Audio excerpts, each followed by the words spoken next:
సంవత్సరాల తరబడి government job కోసం వేచి చూస్తున్నారా? కేవలం 8 నెలల్లో మీ కల నెరవేర్చుకోండి. వెంటనే కింది నెంబర్స్‌కి కాల్ చేయండి. హలో నమస్తే వెల్కమ్ టు సుమన్ టీవీ. ప్రస్తుతం మనకి ఆపరేషన్ సింధూర్ గురించి మన అందరికీ తెలుసు. ఇది ఆపరేషన్ సింధూర్ మనకి మిడ్ నైట్ జరిగిన విషయం. 144 అరౌండ్ మనకి సింధూర్ ఆపరేషన్ అనేది జరిగింది. అయితే దీని తర్వాత మనకి వార్ అటాక్ ఏదైతే జరిగిన తర్వాత కూడా మనకి మాక్ డ్రిల్ అనేది అనౌన్స్ చేశారు. చాలా మందికి మాక్ డ్రిల్ అంటే ఏంటి, దీంట్లో ఏం చెప్పబోతున్నారు, ఏం చేయబోతున్నారు అనే దానిపైన డౌట్స్ ఉన్నాయి. కాబట్టి ఈ విషయం పైన ఈరోజు మనతో మాట్లాడడానికి స్టూడియోలో రామ్ మెట్టు గారు ఉన్నారు. వీరితో ఈ విషయాలన్నీ కూడా డిస్కస్ చేద్దాం. హలో రామ్ గారు. హాయ్ అండి. సో ఇప్పుడు మనకి ఆపరేషన్ సింధూర్ జరిగిన తర్వాత లైక్ ఈ అటాక్కి ఆపోజిట్ అటాక్ వస్తుంది అని ఎక్స్పెక్ట్ చేసి దానికి ఎలా రెస్పాండ్ అవ్వాలన్న దానిపైన మాక్ డ్రిల్స్ జరుగుతున్నాయని విన్నాను. సో దీని గురించి డీటెయిల్స్ మీరు మాకు చెప్తే. ఈరోజు అరౌండ్ 4 o'clock అట్లా అక్రాస్ ఇండియా మాక్ డ్రిల్ అనేది జరుగుతుందండి. అయితే చాలా మందికి ఇది అంటే మాక్ డ్రిల్ అంటే ఏంటో తెలియదు. అసలు తెలియక కంగారు పడే వాళ్ళు కూడా ఉంటారు. కాబట్టి అటాక్ జరుగుతుందేమో దానిపైన ఉన్నారు. కాస్త చాలా మంది ఏంటంటే పానిక్ అయిపోతారు ఇలాంటి మాక్ డ్రిల్ జరిగే టైంలో. సో ఈ మాక్ డ్రిల్ గురించి తెలుసుకోవాలి అంటే పానిక్ అవ్వాల్సిన అవసరం లేదు అనేది మనం జనాలకి ఈ వీడియోతో చెప్దాం మనము. ఎందుకంటే ఫస్ట్ ఆఫ్ ఆల్ 4 o'clock ఒక సైరన్ వినిపిస్తుంది అండి మనకి. Around 4 o'clock.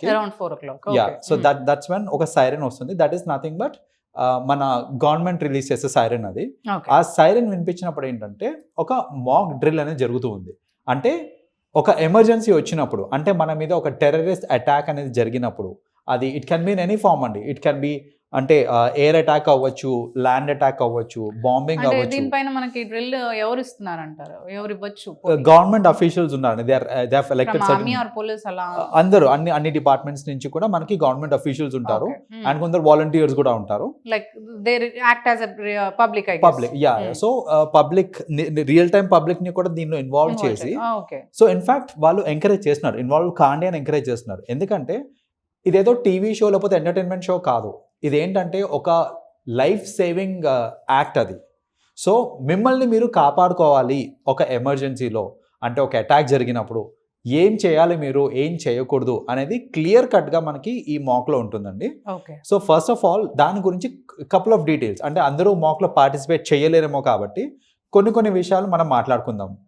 సో జనరల్గా ఏంటంటే ఒక అటాక్ జరిగినప్పుడు, ఈ బాంబింగ్ అనేది అయినప్పుడు ఏంటంటే ఎన్నో పార్టికల్స్ ఉంటాయండి. అంటే చిన్న పార్టికల్స్, అంటే అవి ఎలా ఉంటాయంటే చిన్న గుండ్లులాగా ఉంటాయి మనకి.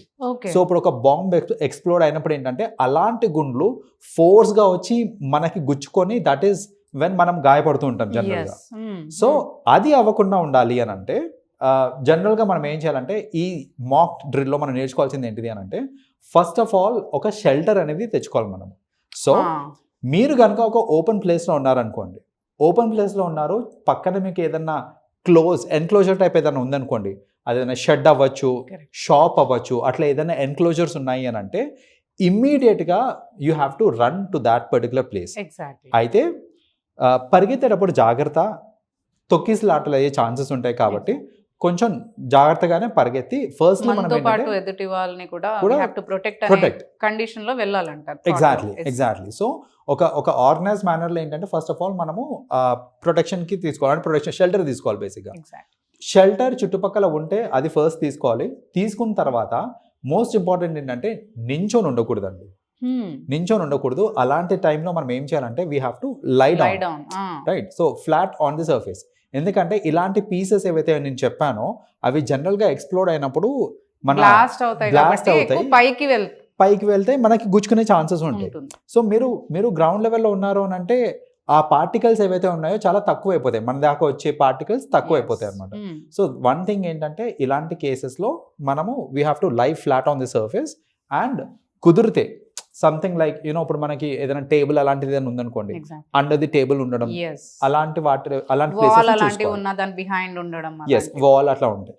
సపోజ్ మీ చుట్టుపక్కల అలాంటి ఎన్క్లోజర్ లేదు, బట్ మీరు ఆ సిచ్యువేషన్లో ఉన్నారు అనుకోండి, మీరు ఏం చేయొచ్చు అని అంటే, సపోజ్ మీరు కార్లో ఉన్నారు లేదా బైక్, మీరు ఏదైతే వెహికల్ మీద వెళ్తూ ఉన్నారో అలా ఏమైనా చుట్టుపక్కల వెహికల్స్ ఉన్నాయి, పోనీ మీరు నడుచుకుంటూ వెళ్తున్నారు, చుట్టుపక్కల వెహికల్స్ ఉన్నాయి, మీరు ఏం చేస్తారంటే అలాంటి కేసెస్లో ఇలా బస్సులు, కార్లు, వెహికల్స్, బండ్లు ఏవైతే ఉంటాయో వాటి పక్కన మీరు పడుకోవాలన్నమాట. దాన్ని పక్కన పడుకోవాలి.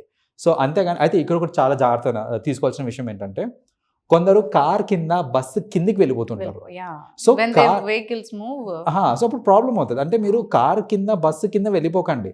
మీరు అన్మూవబుల్ ప్లేసెస్ ఉంటాయి, లైక్ టేబుల్ ఇలాంటివి చెప్పాను కదా, అలాంటి వాటి కిందికి వెళ్ళొచ్చు. కానీ బస్సులు కార్లు కిందికి వెళ్ళొద్దు. వాటి పక్కన మీరు ఫ్లాట్గా పడుకొని ఉండాలి. So that is how you can save your self. మీరు కనుక మీ ఇంట్లో ఉన్నారు, రైట్, ఇంట్లో ఉన్నారు అంటే కనుక మీకు అలార్మ్స్ అవి వినిపించినప్పుడు మీరు చేయాల్సిన ఫస్ట్ థింగ్ ఏంటిది అని అంటే, లైట్స్ అన్నీ ఆఫ్ చేసేసేయండి. ఇది చాలా ఇంపార్టెంట్. మీకు అలార్మ్ వినిపించినాక మీరు ఇంట్లో ఉన్నారు అని అంటే ఫస్ట్ లైట్స్ అన్ని ఆఫ్ చేసేయాలి.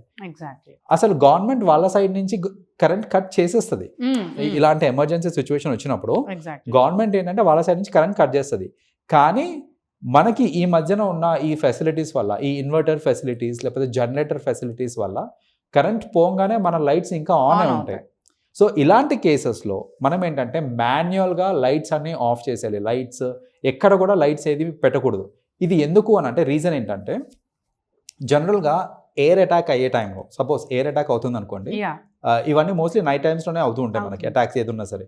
సో కింద లైట్స్ వెలుగుతున్నాయి అని అంటే, ఒక పర్టికులర్ ప్లేస్లో లైట్స్ వెలుగుతున్నాయి అని అంటే విచ్ మీన్స్ అక్కడ జనాలు నివసించే ప్లేస్ అనేసి ఒక అర్థమైపోతుంది వాళ్ళకి. సో అలాంటి ప్లేసెస్లో అటాక్స్ అయ్యేదానికి ఛాన్సెస్ ఉంటాయి. మీరు అదే కనుక లైట్స్ ఆఫ్ చేసేసుకున్నారు అనుకోండి, చీకట్లో అదంతా ఏం కనపడదు. లైట్స్ ఉన్న ప్లేసెస్ లో ఎక్కడ ఎక్కువ పబ్లిక్ ఉన్నారు, పార్టీస్ అలాంటివి అయితే ఎక్కడ ఈవెంట్స్ జరుగుతున్నాయి అనేది చూడడానికి కూడా వాళ్ళకి ఎక్కువ అవకాశం ఉంటుంది. కాబట్టి ఏంటంటే మనము ఈ సైరన్ వినిపించినప్పుడు ఒకవేళ ఇంట్లో ఉన్నారు అని అంటే ఫస్ట్ థింగ్ మనం చేయాల్సింది ఏంటంటే లైట్స్ అన్ని ఆఫ్ చేసేసేయాలి. లైట్స్ ఆఫ్ చేసేసి మీ ఇంట్లోనే టేబుల్స్ కానీ ఇలాంటి సర్ఫేసెస్ ఏవైతే ఉంటాయో వాటి కింద మీరు ప్రొటెక్ట్ అయి ఉండండి. మీ పిల్లల్ని మీతో పాటు ఉంచుకోండి, లైక్ పిల్లల్ని వదిలేయకండి, because they run around. So వాళ్ళని కూడా మీతో పాటు పెట్టుకోవాలి. సో ఇలాంటి ఎమర్జెన్సీ సిచ్యువేషన్స్లో కూడా అంటే నా ప్రాణం నేను కాపాడుకుంటున్నాను సరే, బట్ ఎవరన్నా డిసేబుల్డ్ ఉన్నారు అని అంటే మీరు సహాయం చేయగలిగితే కనుక సహాయం చేయండి, బికాజ్ వాళ్ళకి హెల్ప్ అవసరం. సో డిసేబుల్ పీపుల్ కానివ్వండి, చిన్న పిల్లలు కానివ్వండి, ఇలాంటి వాళ్ళకి. సో మీరు ఇంట్లో ఉన్నప్పుడు this is what you are suppose to do. మీకు మళ్ళీ గవర్నమెంట్ నుంచి ఒక అనౌన్స్మెంట్ కూడా వస్తుంది that it is safe to come out అనేసి. It is safe to come out అని చెప్పేంత వరకు కూడా మీరు బయటికి రావద్దు, మీరు లోపలే ఉండండి. అండ్ కొన్ని కమ్యూనిటీస్లో ఏంటంటే అంటే ఏదైనా ఫైర్ యాక్సిడెంట్ కూడా అయ్యే ఛాన్సెస్ ఉంటాయి. ఇలాంటి బాంబింగ్ అయినప్పుడు ఫైర్ యాక్సిడెంట్ అయ్యే ఛాన్సెస్ ఉంటుంది. అలాంటప్పుడు కొంచెం విజిలెంట్గా ఉండాలి. ఫైర్ అలార్మ్స్ ఏమన్నా మోగినాయి అని అంటే కనుక we have to make sure that మన ఇవాక్యుయేషన్ ప్రొసీజర్ ఉంటుంది. జనరల్గా ఇప్పుడు ఏంటంటే మన అంతా అపార్ట్మెంట్ కల్చర్. సో అపార్ట్మెంట్స్ అంటే పై నుంచి కింది దాకా రావడానికి లిఫ్ట్లు యూజ్ చేయకూడదు, ఎందుకంటే ఆల్రెడీ ఫైర్ యాక్సిడెంట్ అయింది కాబట్టి స్టేర్స్ యూజ్ చేసుకొని ఒక ఏదన్నా సేఫ్ ప్లేస్కి మీరు వెళ్ళిపోవడం అనేది ఉత్తమం. సో బేసిక్గా ఏంటంటే ఇలాంటి జాగ్రత్తలు తీసుకోవాలి. ఇవన్నీ కూడా మనకి ఏంటంటే మాక్ డ్రిల్లో చేపిస్తారు. సో ఇలాంటివన్నీ మనం ఈ మాక్ డ్రిల్లో ఎక్స్పెక్ట్ చేయొచ్చు అంటారు. ఎగ్జాక్ట్లీ. సో ఎలా మనం సేఫ్గా ఉండొచ్చు, పబ్లిక్ ప్లేసెస్ కానీ లేదంటే ఏ ప్లేసెస్లో ఉన్నా కానీ ఎలా ఉండొచ్చు, మనం అటాక్ ఎలా ప్రొటెక్ట్ చేసుకుని ఉండొచ్చు అనే దాని విషయం వస్తుంది. అండ్ ఇంకోటి మొత్తం ఈ మాక్ డ్రిల్ జరిగే టైంలో real time ambulance, real time fire brigades వీళ్ళందరూ కూడా వస్తూ ఉంటారు. సో ఏదో అయిపోయిందని కంగారు పడద్దు, మాక్ జరుగుతుంది. అంటే ఈ మాక్ డ్రిల్ పెడుతున్నారు అని అంటే వెంటనే అటాక్ ఏమైనా జరుగుతుందని మనం ఎక్స్పెక్ట్ చేయొచ్చా, లేదంటే ఎప్పుడు జరిగినా ప్రిపేర్డ్ ఉండాలి? ఎందుకంటే ఇప్పుడే పెట్టేశారు ఈ మాక్ డ్రిల్, ప్రిపేర్డ్ అయ్యి ఉండండి అని అంటున్నారంటే ఏమైనా వార్ మళ్ళీ వెంటనే మనకి లైక్ వాళ్ళు ఏమైనా అటాక్ ఏమైనా జరుగుతుందని ఎక్స్పెక్ట్ చేయొచ్చు అంటారు? ఇది ఏంటంటే it is a precautionary step అండి. మనం దీన్ని గురించి భయపడి అంటే అందరు అనుకుంటారు, భయపడుతూ ఉంటారు, అరే ఇప్పుడే పెట్టేశారంటే అయ్యో ఏమైనా అటాక్ జరిగిపోతుందేమో వెంటనే వాళ్ళ దగ్గర నుంచి అని. ఫ్రాంక్లీ స్పీకింగ్ అంటే వెంటనే అటాక్ జరుగుతుందా లేదా పక్కన పెట్టేసి ఆ మెంటల్ టెన్షన్ తోటి చాలా మంది యూనో సఫర్ అవుతూ ఉంటారు. సో ఆ టెన్షన్ అవసరం లేదు. మన ఫోర్సెస్ చాలా స్ట్రాంగ్ గా ఉన్నాయి. మనకేంటంటే జస్ట్ ఒక ప్రికాషనరీ యాక్షన్ కింద ఈ మాక్ డ్రిల్ చేస్తున్నారు. సో ఇది ఫ్రాంక్లీ 1971లో ఒకసారి అయిందండి. ఆ తర్వాత మళ్ళీ ఇప్పుడే జరుగుతుంది. సో ఇంత గ్యాప్ తర్వాత ఇప్పుడు అవుతుంది అని అంటే there is something that we need to think about. అంటే జరగదు అని మనము అలా లైట్ తీసుకోవడానికి కూడా లేదు, అలాగే జరుగుతుంది అని మొత్తం టెన్షన్ పడిపోతుంది. మనం ఇచ్చిన అటాక్ కూడా చాలా స్ట్రాంగ్ యాక్చువల్లీ.